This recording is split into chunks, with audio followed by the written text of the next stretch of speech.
Salam alaikum wa rahmatullah. Bonjour à tous. Je suis professeur Yahya Habib, groupe scolaire Bouchra Nakhil, Qala Sragna. Bienvenue à cette séance d'apprentissage à distance, niveau troisième année, option internationale. Donc, comme vous le savez tous, le pays aujourd'hui, ces jours-là, vit un état spécial à cause du coronavirus. On en a déjà parlé ensemble en classe concernant le virus, ses dangers et les précautions à suivre pour rester sain et sauf. Bien, donc je recommande vivement de rester à la maison. C'est sérieux. Juste quelques jours, bien sûr jusqu'à ce que les menaces du coronavirus soient éliminées. Donc s'il vous plaît, restez à la maison. Et voilà. Donc on commence notre cours, c'est le système musculaire. Donc on a déjà commencé ce cours. On va voir seulement un petit rappel. Pour vous dire, le système musculaire, c'est un cours qui prend pas mal d'heures, pas mal de séances. Donc on va essayer de diviser ce cours en parties, en deux ou bien trois parties. Aujourd'hui, on va voir la première partie du système musculaire. Donc, très bien.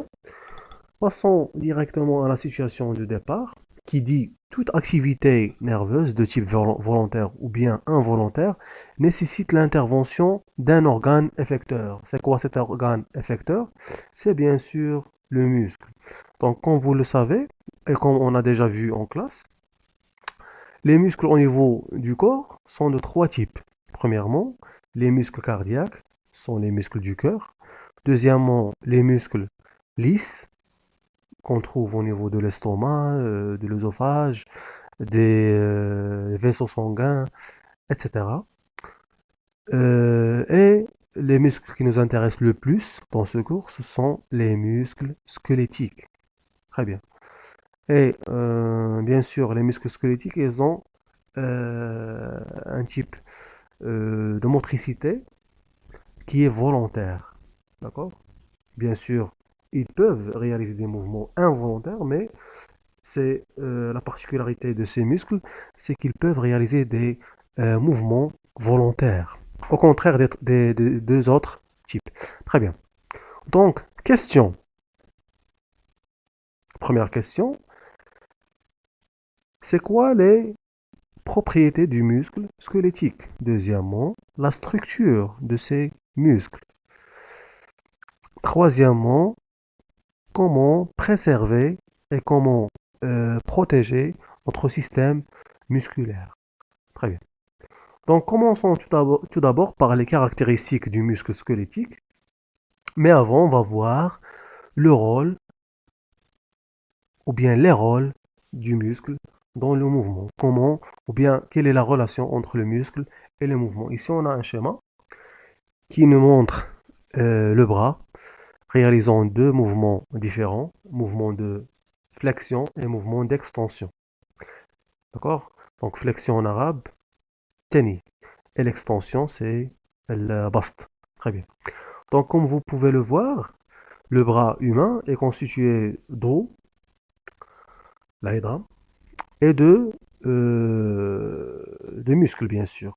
Muscles squelettiques. Pourquoi on les appelle muscles squelettiques? Parce qu'ils sont attachés, ou bien ils sont fixés à la squelette, aux os, ou bien aux os, pardon. D'accord? Donc, quels sont les os qui forment le bras? Donc, on a du haut les os, ou bien l'os qui se trouve au niveau de l'épaule, c'est l'omoplate. Puis, un peu plus bas, on a l'humérus. Puis, au niveau de l'avant-bras, on a le radius et le cubitus. D'accord? Très bien. En ce qui concerne les muscles du bras, on a le biceps et le triceps. Pour le biceps, elle est appelée biceps. Vous pouvez remarquer le préfixe bi et tri. Qu'est-ce que ça veut dire bi et tri? Ça veut dire bi, ça veut dire bien sûr deux. Et tri, ça veut dire 3. Donc, biceps, il possède 2 tendons. D'accord? Et le triceps possède 3 tendons. C'est quoi les tendons? Vous pouvez les voir ici. Ce sont des types de tissus qui relient entre, ou bien qui fixent le muscle à l'os. D'accord? Vous pouvez les voir ici et ici. Donc ici, le triceps possède 1, 2 et 3. D'accord?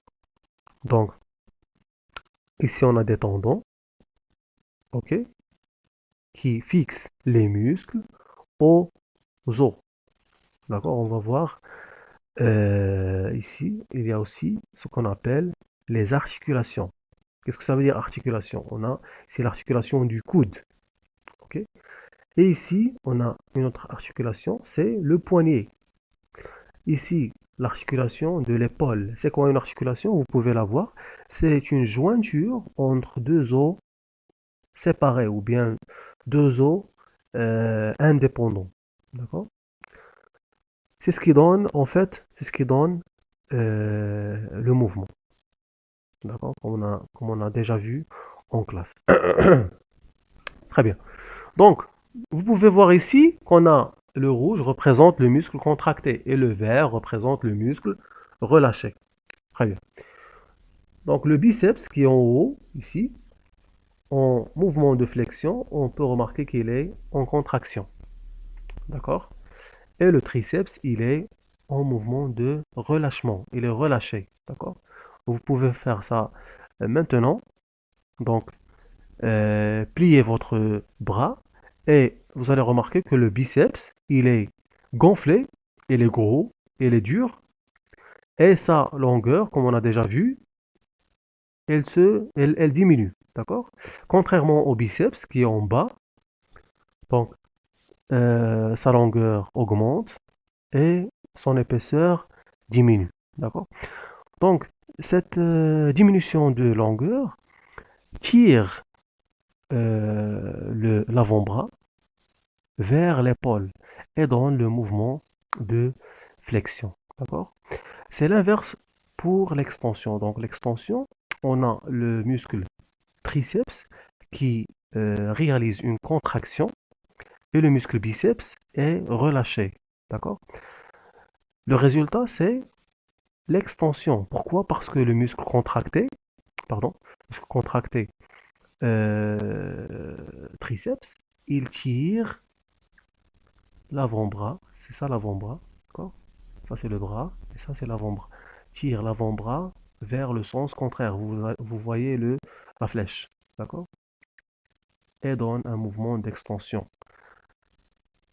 يعني كتسرح الدراع كتسرح هنا الدراع كتسنى.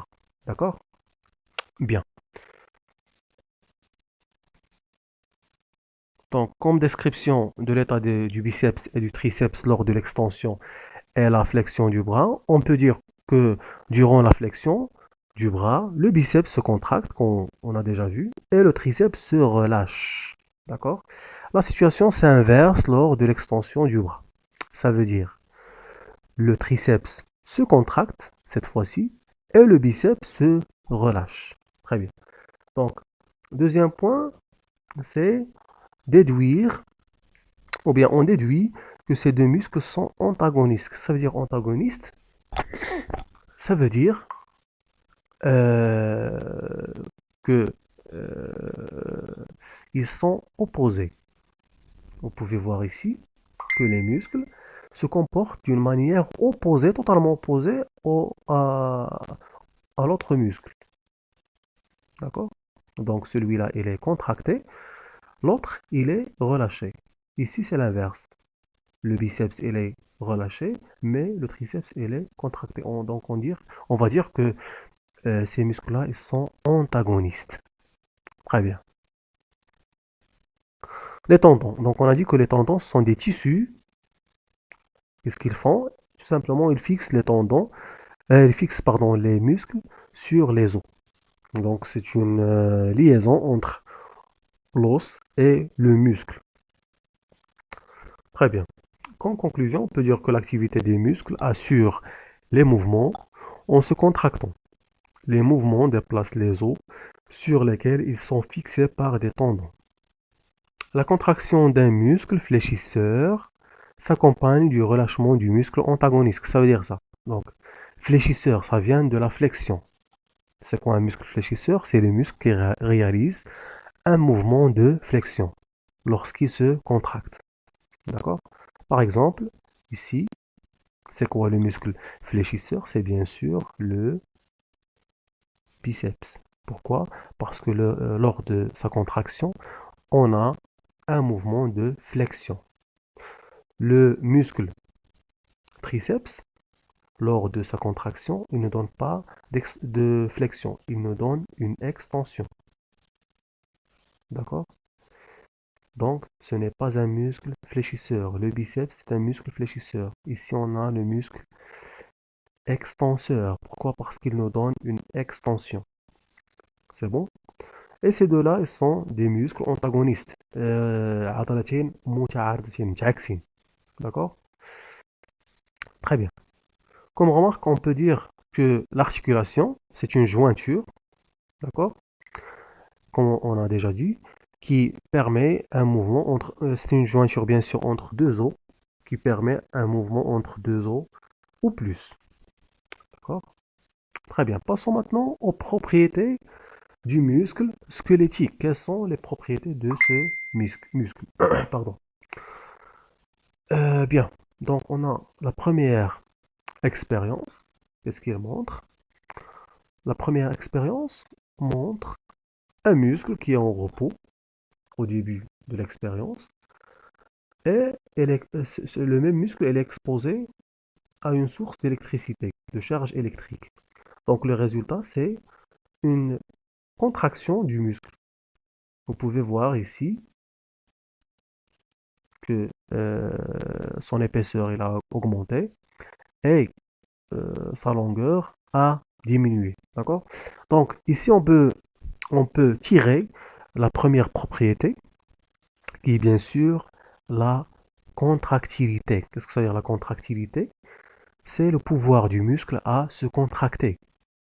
D'accord? Première propriété.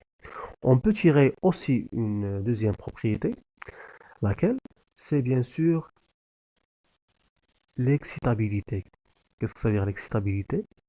C'est le pouvoir du muscle ou bien sa capacité à répondre à une excitation ou bien une stimulation. Ici, on a la charge électrique, c'est une stimulation. D'accord? Donc, cette stimulation peut être électrique, comme celle-là, ou bien chimique, ou bien même mécanique. D'accord? Donc, je répète, l'excitabilité, c'est le pouvoir du muscle à répondre à une excitation ou bien stimulation en tout simplement en se contractant. D'accord? Donc, les deux propriétés qu'on vient de voir, c'est la contractilité et l'excitabilité. Bien. Passons à la deuxième expérience qui va nous aider à tirer la troisième et la dernière propriété. Très bien. Donc ici, on a encore un muscle attaché d'un point fixe ici. Voilà. Donc, dans la deuxième étape, on remarque que on a posé ici une sorte de masse de 20 grammes. Donc, on peut voir que le muscle s'est allongé. D'accord? Sa longueur a augmenté et son épaisseur a diminué. D'accord? Dans la troisième étape, on a enlevé la masse, ou bien la force exercée sur le muscle, et on remarque que le muscle a revenu, ou bien a repris son état initial, d'accord? Son état naturel. Donc il a récupéré sa longueur initiale. Très bien.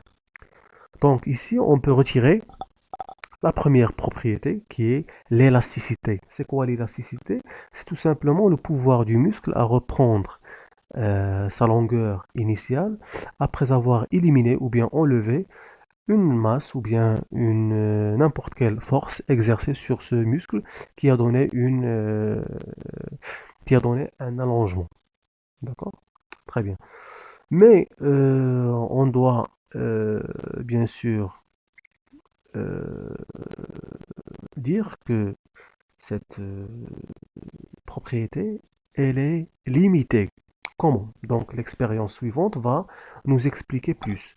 Donc ici on a le même muscle si vous voulez, d'accord? Mais cette fois-ci on a posé une masse qui est plus lourde, qui est de 60 grammes. D'accord? Au lieu de 20 grammes, on a posé 60 grammes. Puis, ensuite, on a enlevé cette masse, mais la surprise, c'est que le muscle n'a pas repris sa longueur initiale. D'accord? Donc, on dit cette fois-ci que le muscle, tout simplement, il a perdu son élasticité, la propriété d'élasticité. D'accord? Très bien. Donc, comme conclusion, on va dire que le muscle squelettique se caractérise par trois propriétés. La première, c'est l'excitabilité. C'est la capacité du muscle à reprendre, pardon, à répondre à une stimulation directe. Deuxième propriété, c'est la contractilité. C'est la capacité du muscle à se contracter suite à une excitation. Et la troisième, c'est l'élasticité, c'est la capacité du muscle à reprendre sa longueur initiale après son étirement ou bien allongement. Mais bien sûr, cette élasticité, on a dit qu'elle est limitée. D'accord? Très bien. Donc, la première partie de notre cours touche à sa fin. Donc, rendez-vous à la deuxième partie, Inch'Allah.